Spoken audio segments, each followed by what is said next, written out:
고린도후서 5장 11절부터 21절 말씀 함께 읽었습니다. 오늘 말씀은 화목하게 하는 직분에 대해서 말씀을 하고 있습니다. 화평, 평화를 만드는 사람이더라, 그런 말씀이죠.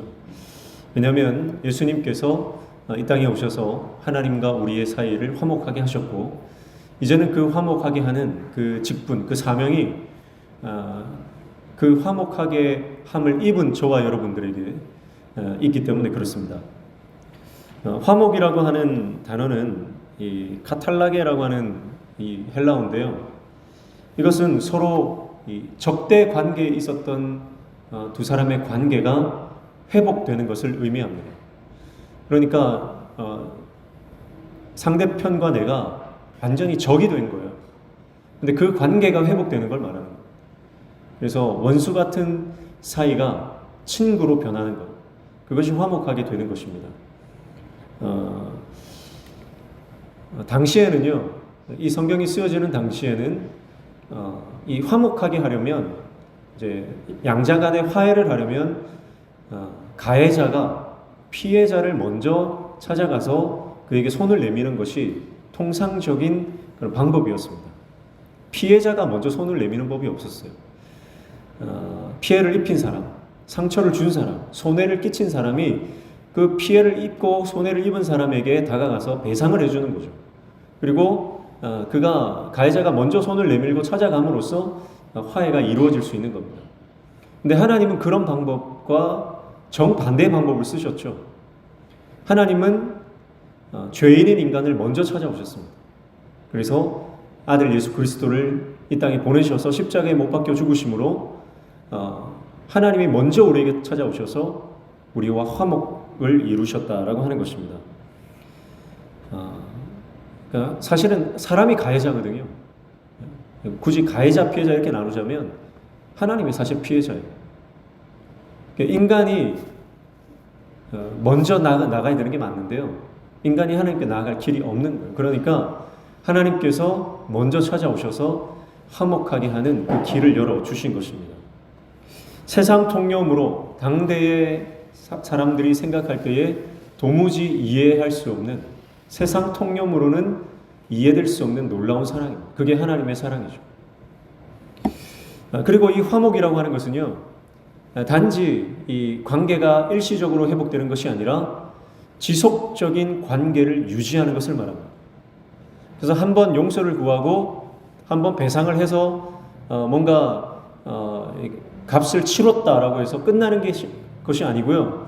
이 화목이라고 하는 이 단어는 완전히 관계가 회복되어서 그 관계가 점점 더 깊어지는, 그래서 원수가 완전한 친구가 되어서 그 관계가 지속적으로 이어질 때에 이 화목이라는 단어를 쓴다는 거예요. 그래서 하나님께서는 우리를 그냥 한번 구원하고 방치하시는 것이 아니라 하나님께서는 우리를 구원하신 이후에 아버지로, 그리고 우리는 그분의 자녀로서 그분과 동행하며 그분을 더 알아가는 하나님과의 동행하는 삶을 살도록 우리에게 그 동행의 삶을 요청하신다는 거죠. 그래서 하나님과 온전한 화목을 이룬 사람은요, 우리가 인생을 살면 살수록 더 하나님을 깊이 알아가고 하나님의 은혜를 더 깊이 누리면서 살아가게 되는 것입니다. 이게 바로 하나님의 화목이에요. 근데 이 화목은 세 가지 영역에서 동시에 일어나야 됩니다. 첫 번째는 하나님과의 관계죠. 하나님과의 관계에서 이 화목이 일어나야 되고요. 두 번째는요, 내 안에, 내 자신과의 화목이 일어나야 돼요. 의외로 많은 사람들이 자기 자신을 용서하지 못하고 자기 자신을 있는 그대로 받아들이지 못하고, 그래서 늘 절망감과 좌절감과 그리고 자괴감 속에 빠져서 나는 사랑받을 자격이 없다라고 생각하고 늘 부정적인 생각 가운데 자기의 감정들이 어두워져 가는 것을 많이 보게 됩니다. 그래서 하나님과의 화목이 이루어지면요, 결국은 내 안에 나를 용서하게 되는 자기 자신과의 화목도 일어나게 됩니다.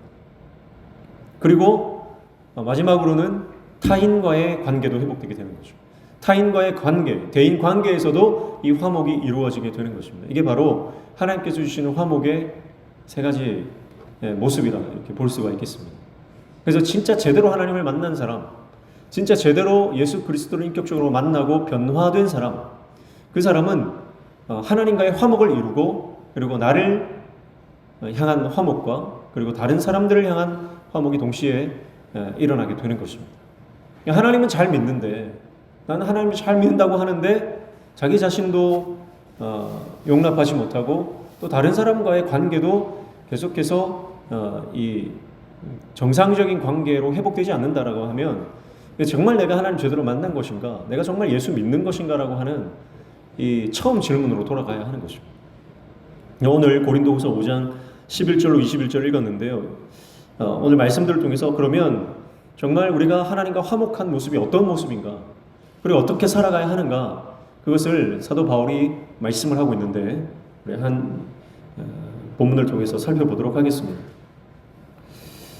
우리가 잘 아는 것처럼 고린도후서는 사도 바울이 눈물로 써서 보낸 편지 이후에 다시 고린도 교회의 그 회복의 소식, 그들이 돌이키고 있다는 소식, 그 기쁜 소식을 듣고 다시 고린도 교회를 권면하는 내용의 편지를 써서 보내고 있습니다. 그들 안에 있었던 새로운 문제는 바로 복음이 아닌 율법주의를 가지고 들어와서 그들을 미혹해 하는 그런 거짓 선지자들 문제였습니다. 그들이 가지고 온 추천서, 세상적인 추천서를 가지고 사도 바울은 이런 추천서도 없는 자격 없는 사람이다라고 고린도 교회를 세운 장본인, 고린도 교회의 개척자인 사도 바울을 폄하하고 깎아내리고 있었죠. 그래서 문제는 그들이 그런 말을 할 때 고린도 교회 성도들이 흔들리지 않으면 아무 문제가 없어요. 그런데 그들이 흔들린다는 거예요. 여러분, 우리가 세상적으로 어떤 외부적인 공격들이 있을 때 흔들릴 수 있습니다. 그러나 흔들리는 그것을 바로잡아주는 게 뭐예요? 바로 사도 바울의 말씀이죠. 여러분, 우리가 흔들릴 때 우리를 붙잡아주는 것, 우리를 흔들리지 않게 하는 것은 하나님의 말씀인 줄로 믿습니다. 그래서 때로 우리가 감정이 흔들릴 때도 있고요. 우리가 어떤 신앙이 의심이 들어올 때도 있어요. 그게 들어오지 않는 인생은 없다고 봅니다. 흔들릴 수 있습니다. 의심이 들 수 있습니다. 그때 하나님 앞에 나아가면 돼요. 말씀 앞으로 나아가면 하나님께서 흔들리는 우리의 믿음과 또 우리의 감정들을 붙잡아 주실 줄로 믿습니다. 11절부터 13절까지는요. 그런 이제 독자를 향한, 고린도 교회 성도들을 향한 사도 바울의 그 사역의 진정성을 변호하고 있습니다. 11절 말씀에 보면 우리는 주의 두려우심을 알므로 사람들을 권면하거니와 우리가 하나님 앞에 알려졌으니 또 너희의 양심에도 알려지기를 바라노라, 그렇게 말합니다. 사도 바울은 주님을 두려워하는 인생을 산다는 거예요. 여기서 말하는 두려움은요, 세상적인 두려움이 아니죠. 사도 바울이 말하는 이 두려움은 하나님을 경외함을 말하고, 이 두려움은 풀어서 말한다면 거룩한 두려움, 경건한 두려움이라고 말할 수 있습니다. 여러분, 이 하나님을 경외하는 거룩한 두려움이 있어야 우리는 하나님 앞에서 바로 살 수 있습니다. 우리의 사역이, 우리의 삶이, 우리가 일상에서 하는 모든 손으로 하는 일들이 하나님 앞에서 거룩하게 되려면 이 하나님을 두려워하는 거룩한 두려움이 필요하다는 거예요. 사도 바울이 하는 모든 사역들은 주님을 향한 거룩한 두려움으로 하는 사역입니다. 12절에 보면 우리가 다시 너희에게 자찬하는 것이 아니요 오직 우리로 말미암아 자랑할 기회를 너희에게 주어 마음으로 하지 않고 외모로 자랑하는 자들에게 대답하게 하려는 것이라, 그렇게 말하죠. 그러니까 사도 바울이 지금 강조하는 것은요, 너희를 향한 어떤 그 책망이 아니다. 이것은 사도 바울의 사도권을 폄하하고 공격하고 있는 그 외모로 자랑하는 자들이라고 표현하죠. 그러니까 자기들이 가지고 있는 세상적인 어떤 추천서, 자기들의 어떤 학벌이나 지식이나 학력 등 이런 것들을, 경력을 자랑하는 그 거짓 교사들, 거짓 유대인들, 그 선지자들을 말하는 것입니다. 그래서 13절에 보면 우리가 만일 미쳤어도 하나님을 위한 것이요 정신이 온전하여도 너희를 위한 것이니, 그렇게 말하고 있습니다. 사도 바울은 미쳤다는 말을 많이 들었죠. 그래서 네가 너무 많이 배워가지고 네가 미쳤구나, 그런 말들을 듣지 않았습니까? 그런데 사도 바울이 내가 만약에 미쳤다 하더라도, 그들 말처럼 내가 미쳤다 할지라도 나는 하나님께 미친 것이다, 이렇게 말하고 있어요. 그리고 내가 만약에 정신이 온전하다면 그것은 너희를 위한 것이다, 그렇게 말해요. 자, 여기에 뭐가 없습니까? 나를 위한 게 없다는 거죠. 사도 바울은 정신이 미쳤어도 그건 하나님 때문에 미친 것이고 하나님을 위한 것이고 내 정신이 온전하다 할지라도 그것은 나를 위한 게 아니라 너희를 위한 것이다.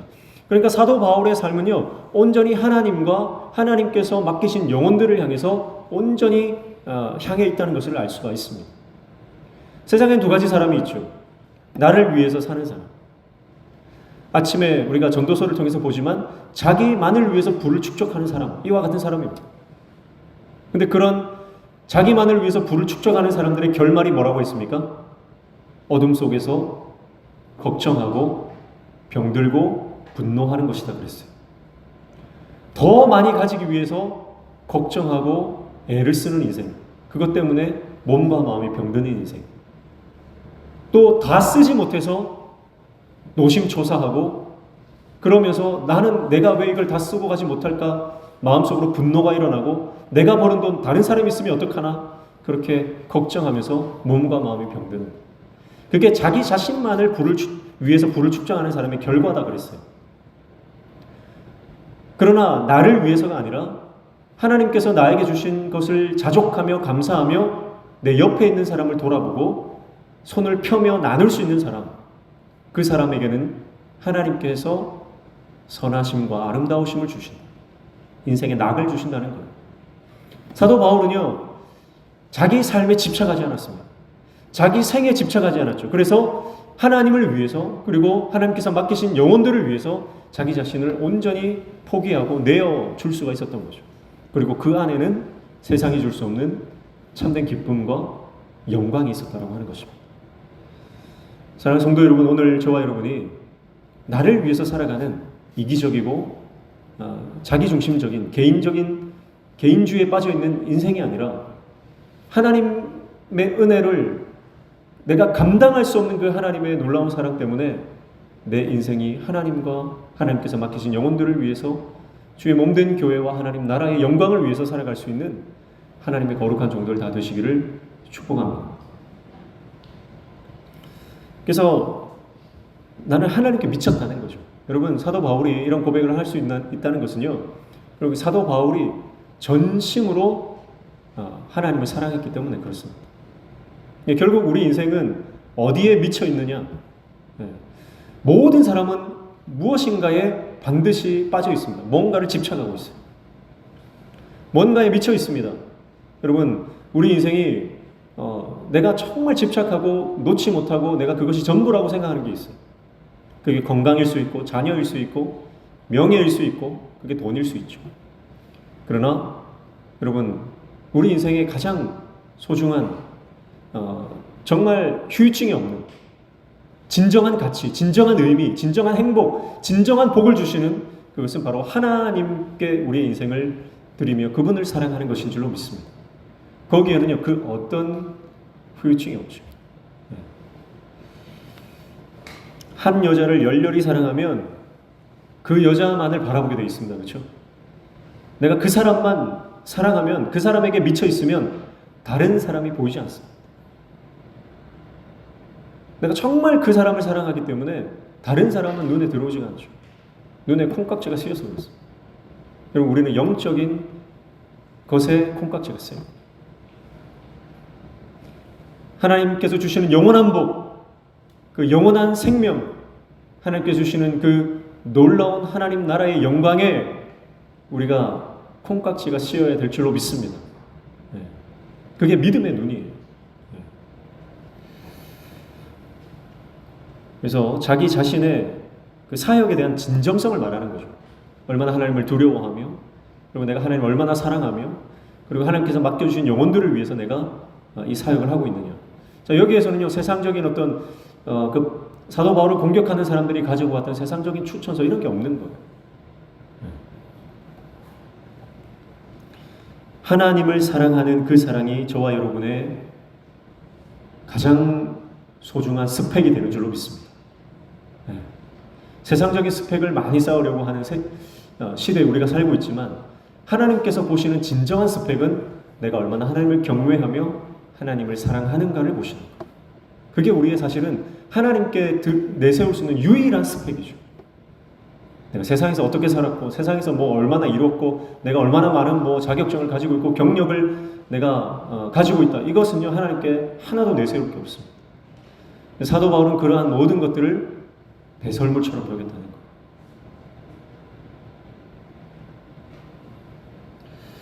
14절과 15절에 보면 사도 바울 사역의 가장 그 기초가 뭐냐? 사도 바울의 사역을 움직이게 하는 그 원동력이 뭐냐? 그것을 말하고 있는데 그것은 바로 예수 그리스도에 대한 믿음과 사랑이다. 그것을 말하고 있습니다. 14절 보시면 그리스도의 사랑이 우리를 강권하시는도다. 우리가 생각하건대 한 사람이 모든 사람을 대신하여 죽었은즉 모든 사람이 죽은 것이라. 그렇게 말하죠. 그리스도의 사랑이 우리를 강권하시는도다. 그리스도의 사랑이 나를 끌고 간다는 거예요. 내가 이 그리스도의 사랑이 없으면 내가 주님을 따라갈 수도 없고, 내가 아무리 노력한다고 해서 내가 주님의 종으로 이 사명을 감당할 수 없다는 거죠. 주님의 사랑이 있기 때문에 내가 오늘 사는 것이고, 오늘 호흡하는 것이고, 그리고 주님을 위해서 살아갈 수 있다라고 하는 것입니다. 사도 바울의 사역의 근간은 그리스도의 사랑이다. 나를 향하신 그분의 사랑이다. 그 사랑이 없으면 나는 아무것도 아니고 아무것도 할 수 없다. 이렇게 고백하는 것이죠.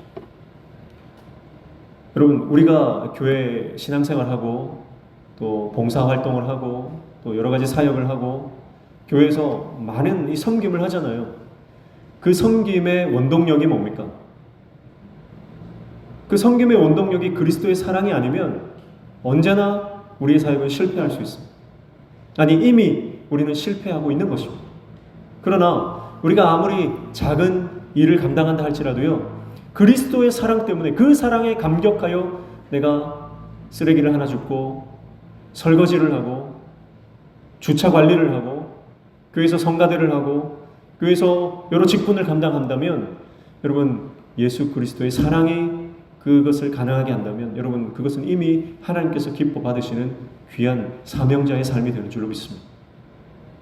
그러나 그 사랑이 없다면, 그 사랑이 메말라 버렸다면, 그 사랑에 대한 감격이 없이 내가 습관적으로 혹은 다른 사람들의 어떤 이목 때문에 내가 교회에서 헌신하고 봉사한다면 그것은 껍데기고 가짜다.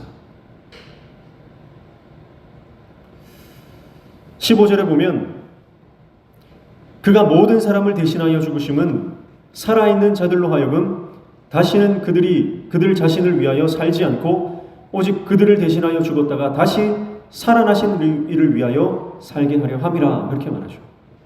무슨 말입니까? 인생의 목적이, 내가 살아가는 이유가 예수 그리스도다 말이죠.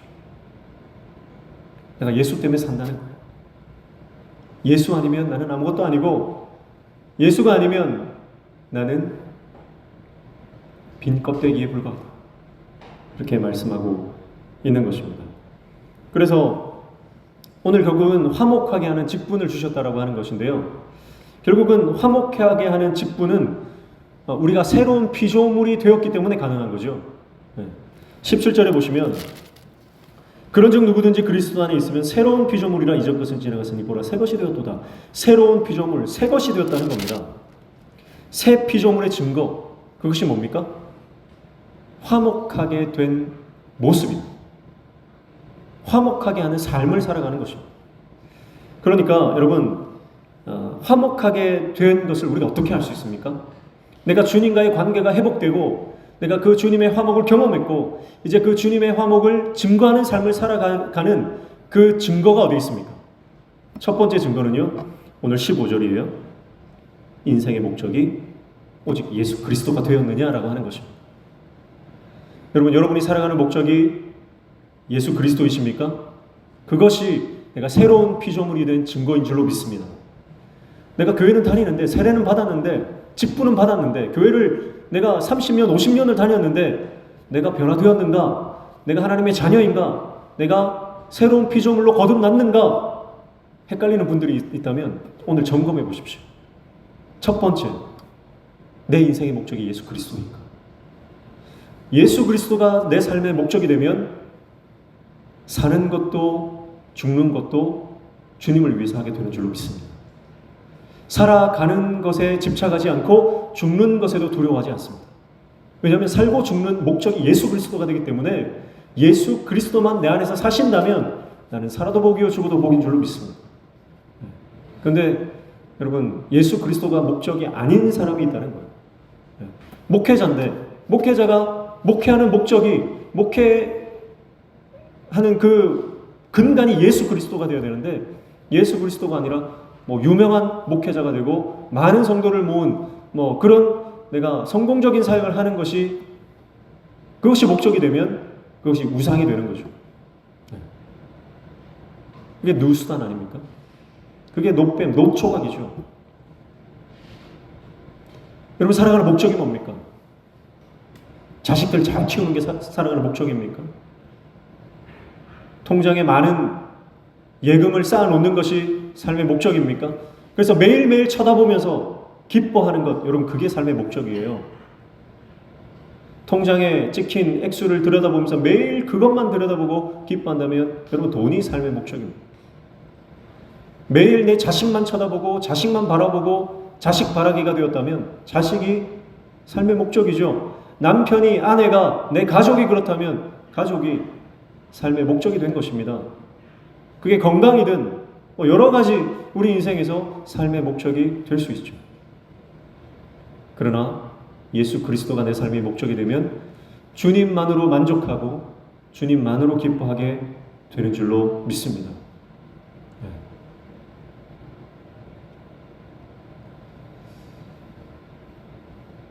주님만으로 기뻐하는 것.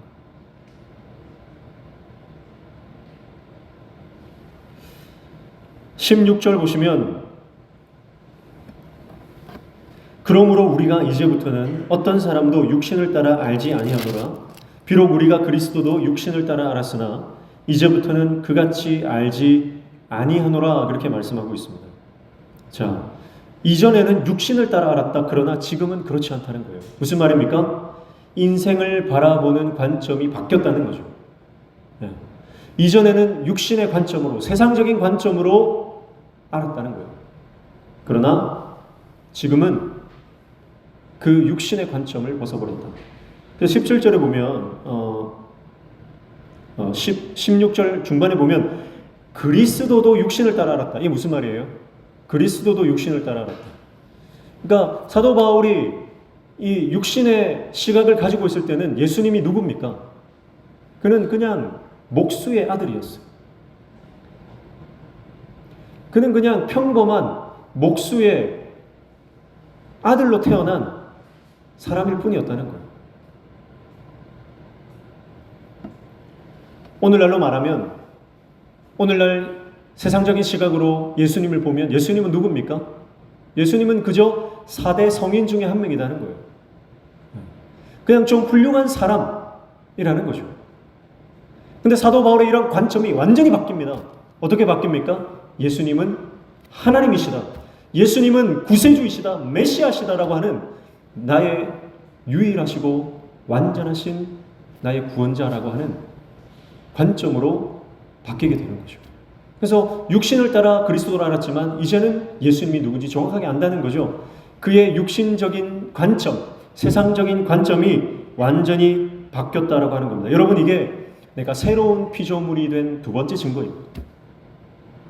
내가 어떻게 새로운 피조물이 되었다라고 하는 것을 알 수 있습니까? 그것은 내가 눈에 보이는 대로 육신을 따라서 세상의 관점으로 사람을 바라보고 사물을 바라보고 상황을 대하며 그리고 하나님조차도 그렇게 바라본다면 우리는 새로운 피조물이 아니다라고 하는 것입니다. 세상적인 관점으로 보면 십자가는 미련한 거예요. 그러나 믿음의 눈으로 보면 십자가는 하나님의 영광입니다. 그렇게 우리가 바뀌는 거죠.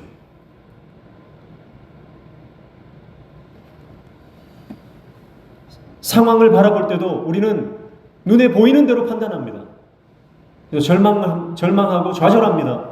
그러나 믿음의 눈으로 바라보면 내 형편과 내 처지와 내 건강과 내 나이와 내가 가진 것과 상관없이 하나님을 바라보며 하나님의 위대하신 일들을 기대하게 되는 줄로 믿습니다. 세상적인 관점이 바뀌는 거죠. 사람을 바라볼 때도 동일합니다. 누군가를 바라볼 때 그 사람의 겉모습이나 그 사람의 어떤 경력이나 그 사람이 가지고 있는 것을 보고 그 사람의 외모를 보고 판단하는 것이 세상의 관점입니다. 그러나 우리가 새로운 피조물이 되었다면 사람을 바라볼 때도 그 사람 안에 있는 예수 그리스도를 바라보게 되죠. 하나님께서 사랑하시는 하나님의 사랑이 그 사람을 통해서 투영되죠. 그래서 얼마나 하나님께서 존귀하게 여기시는 영혼인가라고 하는 관점에서 사람을 바라보게 됩니다. 외적인 것으로 판단하지 않게 되는 거죠. 이게 바로 새로운 피조물이 된 두 번째 증거입니다. 17절 보시죠. 그런즉 누구든지 그리스도 안에 있으면 새로운 피조물이라 이전 것은 지나갔으니 보라 새 것이 되었도다. 그렇게 말씀하고 있죠. 뭐라고 말씀합니까? 이전 것은 지나갔다라고 말하는 거죠. 이전 것은 지나갔다. 하나님께서 우리를 보실 때에 예전의 내 삶을 더 이상 묻지 않으신다는 거예요. 내 자신도 마찬가지입니다. 내가 예수 그리스도를 믿고 새 사람이 되었다면 더 이상 과거에 매여서 살아가지 않습니다. 더 이상 내가 지었던 죄와 내가 후회하는 그 삶의 모든 부분에서 더 이상 머무르지 않는다는 거예요. 그리고 모든 정죄로부터 자유케 됩니다. 이전 것은 지나갔다는 거예요. 하나님이 우리를 그렇게 뒤의 것을 들추어서 묻지 않으시고 더 이상 우리도 과거에 얽매이지 않는 인생이 된다는 거죠. 그래서 새로운 피조물이 된 것입니다. 새로운 피조물이 된 증거 세 번째죠. 이전 것을 뒤돌아보지 않는다는 것입니다. 그래서 새로운 피조물의 사명은 화목하게 하는 것이라고 그랬잖아요. 그래서 우리가 화목하게 되려면 사람을 대할 때 과거를 들추어내지 않으면 됩니다. 근데 우리는 끊임없이 그 사람에 대한 과거를 들추어냅니다. 끊임없이 과거를 들추어냅니다. 부부싸움을 하면요. 부부싸움을 하면 꼭 신혼 때 이야기, 과거에 잘못했던 이야기, 그런 것들이 꼭 나오죠. 여러분, 그러나 우리가 새로운 피조물이 되면 화목하게 하는 직분을 우리가 받았기 때문에 더 이상 그 사람의 아픈 과거, 그 사람의 실수, 그 사람의 지나온 삶들을 들추어내지 않고 현재의 모습을 봐주는 것, 그리고 미래의 가능성을 열어두는 것이죠. 교회 안에서도 마찬가지입니다. 과거에 나에게 실수하고 잘못하고 나에게 상처를 줬던 사람들 용서할 수 있기를 축복합니다. 용서가 필요합니다. 내가 주님 안에서 새로운 피조물로 이전 것을 묻지 않으시는 하나님의 그 놀라운 사랑을 경험했다면 우리도 이제 더 이상 다른 사람들이 나에게 했던 과거의 실수와 잘못들에 대해서 우리가 집착하지 않는 것입니다. 거기서 벗어나야 돼요. 계속해서 그 과거의 그 허상에 머물러 있으면 우리 마음이 병들게 됩니다. 그래서 오늘 저와 여러분이 용서의 자리로 나아가 모든 과거의 것들을, 과거의 망령들을 떨쳐버릴 수 있는 하나님의 종 되시길 축복합니다. 네. 그리고 18절 보시면 모든 것이 하나님께로서 났으며 그가 그리스도로 말미암아 우리를 자기와 화목하게 하시고 또 우리에게 화목하게 하는 직분을 주셨으니 라고 말씀합니다. 새로운 피조물이 되었다라고 하는 증거 네 번째는 뭐냐면 하나님께서 우리에게 화목하게 하는 직분을 주셨다. 사명을 주셨다라고 합니다. 나에게 사명이 있느냐 이걸 점검해야 됩니다. 내가 정말 예수님을 제대로 만났다면 우리는 사명자의 삶을 살아가게 되어 있습니다. 화목하게 하는 직분, 복음을 증거함으로써 하나님과 여전히 원수 관계에 있는 이 세상 사람들에게 지금도 죽어 지옥으로 끌려가고 있는 그들에게 복음을 선포하여 생명을 선사해주고 그들이 하나님의 자녀로 회복되어져서 그들이 하나님과 화목하게 되는 이 놀라운 영혼 구원의 사명, 이것을 우리에게 주셨다는 거예요. 나는 이 영혼 구원의 사명을 감당하며 살아가는가? 나는 이 영혼 구원에 대한 열정도 없고 영혼 구원에 대한 마음도 이게 뭐 정말 쌀 한 톨만큼도 없다면 내가 과연 예수님을 제대로 만난 새로운 피조물의 삶을 내가 그 변화를 경험했는가? 우리가 질문 앞에 서야 하는 것입니다. 여러분, 하나님은 우리에게 사명을 주십니다. 이 사명은 화목하게 하는 직분이라고 오늘 말씀은 강조하고 있습니다. 평화를 만드는 거죠. 피스메이커죠. 그래서 이것은 영적으로 그들이 하나님과 온전한 관계를 이루게 되는 것이고요. 그리고 그들 스스로 그 안에서 자아가 회복되는 것이고요. 그리고 나와 너의 관계가 회복되는 이 평화의 회복이 일어나는 것입니다. 19절 말씀에 보면 곧 하나님께서 그리스도 안에 계시사 세상을 자기와 화목하게 하시며 그들의 죄를 그들에게 돌리지 아니하시고 화목하게 하는 말씀을 우리에게 부탁하셨느니라, 그렇게 말하고 있습니다. 새로운 피조물이 된 증거 다섯 번째는 뭡니까? 바로 그들의 죄를 그들에게 돌리지 아니한다는 것입니다. 하나님께서는 우리의 죄를 우리에게 돌리지 않으시고요. 그리스도가 그 죄를 지고 십자가에 올라가셨습니다. 그래서 하나님께서 예수님을 뭐라고 말씀하냐면 사도 바울은 이렇게 표현했어요. 21절에 보면 하나님이 죄를 알지도 못하신 이를 우리를 대신하여 죄로 삼으셨다, 그렇게 말하죠. 자, 여러분 생각해 보십시오. 예수님은요, 죄를 알지도 못하시는 분이에요. 근데 그분이 죄 그 자체가 된 것처럼 여겨졌다는 거예요. 여러분, 이게 얼마나 예수님 입장에서는 끔찍한 건 줄 아세요? 여러분이 제일 싫어하는 게 뭡니까? 여러분 제일 싫어하는 건 뭐세요? 뭐예요? 조유성 권사님 제일 싫어하는 게 뭡니까? 정말 생각만 해도 소름 끼치는 건 뭐예요? 혹시 대답해 주실 수 있나요? 제 아내는요, 쥐를 제일 무서워합니다. 쥐는 그 쥐라는 단어만 들어도 막 몸서리를 쳐요. 정말 싫어하고 무서워요. 근데 여러분에게도 뭐 그런 게 있을 수 있잖아요. 혹은 뭐 바퀴벌레라든지, 혹은 뭐 남편이라든지, 뭐 그런 거 있을 거예요. 근데 만약에 여러분이 내가 정말 혐오하는 그것이 되었다라고 생각해 보세요. 얼마나 끔찍합니까? 상상도 하기 싫잖아요. 정말 상상조차 하기 싫은 거예요. 생각조차 하기 싫은 겁니다. 그런데 예수님은요, 정말 죄를 미워하시는 분이거든요. 예수님은 정말 죄를 미워하시는 분이에요. 그분은 깨끗하신 분이에요. 순결하신 분이에요. 그분은 순결하신 어린 양입니다. 그는 흠도 없고 티도 없으신 분이에요. 그분은 죄를 미워하시는 분입니다. 그분은 거룩을 사랑하시는 분이에요. 그런데 그 예수님이 죄 그 자체처럼 여겨졌다는 거예요. 죄로 삼으셨다. 이건 죄가 되었다는 게 아니라 죄처럼 여겨졌다라고 하는 거죠. 여러분, 이것은 예수님께서 당할 수 있는 가장 치욕적이고 굴욕적이고 가장 처참한 것입니다.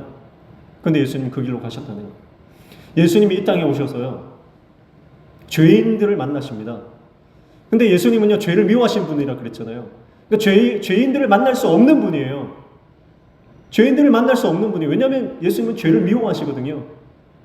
그래서 죄 덩어리, 죄 그 자체인 인간들을 만나는 것이 예수님에게는 고통입니다. 그런데요, 예수님은 그 죄인들을 만나 주시잖아요. 왜냐하면 그분이 죄를 뒤집어 쓰고 죄로 여겨지는 것보다 우리를 향한 사랑이 더 크기 때문에 그렇습니다.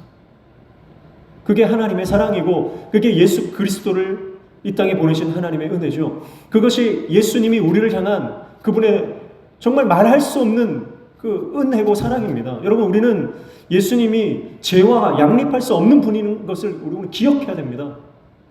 근데 그분은 죄 가운데로 들어가시는 거예요. 그 모든 인류의 죄를 짊어지고 십자가 위로 올라가시는 거예요. 그러면 이게 가능한 일입니까? 이것은 불가능한 거예요. 그러나 그 불가능한 것이 사랑 때문에 이루어지는 거죠. 그리고 그분이 죄로 여겨졌기 때문에, 죄인처럼 십자가에 죽으셨기 때문에 우리는 어떻게 돼요?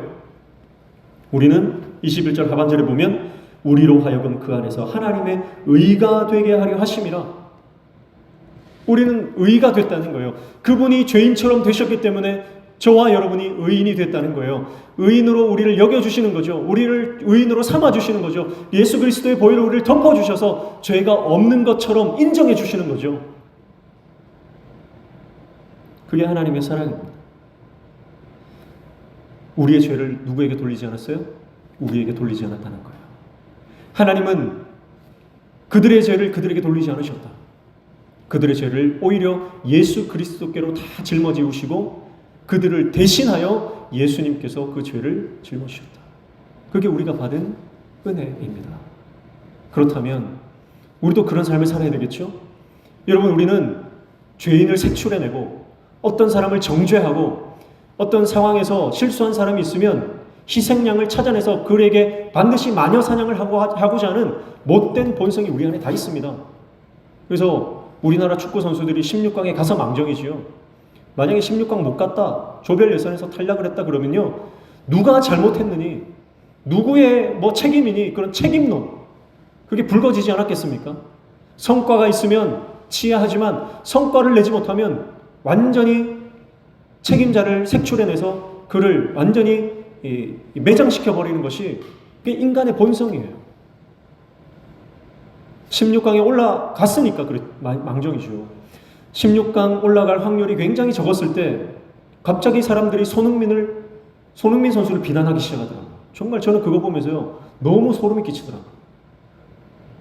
처음에는 부상을 당해가지고 마스크를 끼고 이 경기를 뛰는 그 모습을 보면서 정말 대단하다, 역시 캡틴이다, 정말 존경한다 막 그러더니 게임 내용이 만족할 만한 경기 내용이 안 나오니까 그때부터 왜 네가 뛰느냐, 네가 컨디션도 제대로 100%도 아닌데 왜 운동장에 나왔느냐 그러면서 사람들의 태도가 한순간에 180도로 변하는 걸 봤습니다. 여러분, 이게 인간의 죄악이에요. 죄성이 너무너무 무서운 겁니다. 근데 예수님께서 이런 우리의 죄를요, 우리에게 돌리지 않으시고 주님이 그 죄를 다 십자가에서 담당하셨다는 거죠.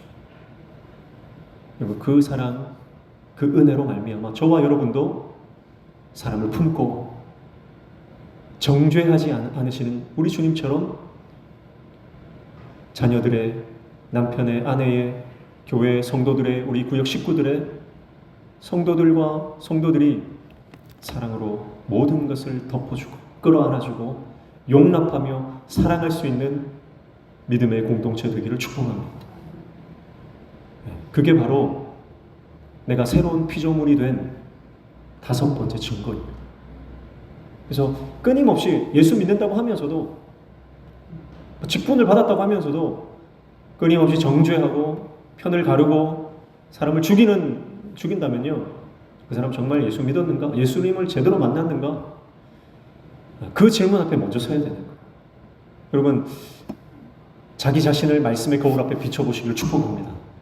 그래서 내 안에 이런 증거들이 있는가? 내가 정말 예수님을 만난 증거들, 내가 새로운 피조물로 회복되고 하나님과 화목한 새로운 피조물의 증거가 있는가? 저와 여러분이 스스로 오늘 말씀 앞에 자기 자신을 들여다봐야 할 줄로 믿습니다. 5가지입니다. 다시 정리하면, 첫 번째, 내 인생의 목적이 예수 그리스도이신가 하는 거예요. 두 번째는 내 인생의 관점이 바뀌었는가? 말씀의 관점으로, 하나님의 관점으로 내가 상황과 사람과 내 인생을 바라보는가? 그거예요. 세 번째는 이전 것은 지나갔으니 과거를 묻지 않는다는 거죠. 네 번째는 화목해가는 직분, 사명을 받았는가? 사명을 감당하며 살아가는가 하는 것입니다. 5번째는 그들의 죄를 그들에게 돌리지 아니하시고, 내가 사람들을 정죄하지 않고 오히려 사람들의 아픔과 상처와 그들의 죄까지도 내가 감당할 수 있는 희생하는 삶을 살아가는가 하는 것입니다. 이 5가지가 예수 그리스도를 제대로 만나고 그분을 인격적으로 만나서 영접하고 새로운 피조물이 된 성령의 사람 된 증거다라고 하는 거죠. 여러분, 오늘 저와 여러분이 새로운 피조물로 변화된 거듭난 하나님의 사람 다 되시기를 축복합니다. 그래서 이 땅에는요, 트러블 메이커가 있고요, 피스 메이커가 있어요. 어떤 사람은 가는 곳마다 문제를 일으킵니다. 가는 곳마다 이 갈등이 일어나요. 이 사람은 어디를 가든 아니지 그 공동체 안에 문제가 일어나고 갈등이 일어나고 막 부정적인 일들, 상황들이 연출이 되는 거죠. 그런 사람들을 우리는 트러블 메이커라고 합니다. 문제를 야기하는 사람이라는 거죠. 그러나 어떤 사람은요, 피스 메이커의 삶을 살아갑니다. 평화를 구축해내는 거죠. 화목하게 하는 직분을 감당하는 거죠. 그래서 정말 문제 많은 집단에 들어가도요, 그 한 사람 때문에 그 집단이 정화되기 시작하는 겁니다. 그 한 사람 때문에 공동체가 회복되기 시작하는 겁니다. 그 한 사람 때문에 은혜의 물꼬가 트여지기 시작하는 겁니다. 하나님께서 부어주실 은혜의 그 물꼬가 막혀있던 그 상황에서 그 한 사람 때문에 하늘로부터 내리는 하나님의 은혜의 그 막혀진 그 수도꼭지가 열려서 폭포수처럼 하나님의 은혜가 쏟아 부어지기 시작하는 것이죠. 오늘 저와 여러분이 피스메이커로 살아가는 하나님의 종 되시기를 축복합니다. 그래서 우리가 가는 곳마다 하나님의 역사와 성령께서 하나 되게 하시는 놀라운 은혜가 우리를 통해서 일어나야 하는 것입니다. 그게 바로 하나님께서 우리를 화목하게 하는 직분을 우리에게 주신, 우리를 새로운 피조물로 만드신 이유다라고 하는 것입니다. 20절에서 21절 말씀에 보면 새 언약, 사역자로서의 마지막 권면을 하고 있습니다. 20절, 21절 보시면 그러므로 우리가 그리스도를 대신하여 사신 것이 되어 하나님이 우리를 통하여 너희를 권면하신 것 같이 그리스도를 대신하여 간청하노니 너희는 하나님과 화목하라. 하나님이 죄를 알지도 못하신 이를 우리를 대신하여 죄로 삼으신 것은 우리로 하여금 그 안에서 하나님의 의가 되게 하려 하십니다. 하나님과 화목하라. 그렇게 말씀하고 있습니다. 결국 여러분, 우리가 하나님과 회복되면 모든 것은 다 회복되는 줄로 믿습니다. 그래서 마지막으로 한 번 더 권면하면서 당부하는 거죠. 하나님과 화목하라.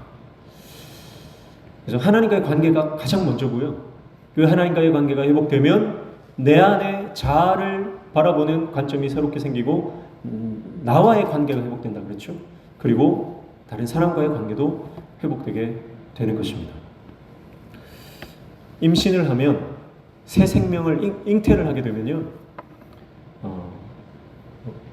대부분 이제 임산부들은 입덧을 하게 됩니다.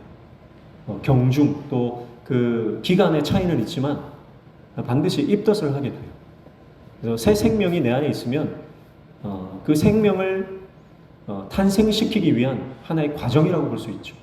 그 입덧하는 게 얼마나 힘든지, 정말 그 힘들게 입덧하시는 분들은 아무것도 못 먹고 다 토해내죠.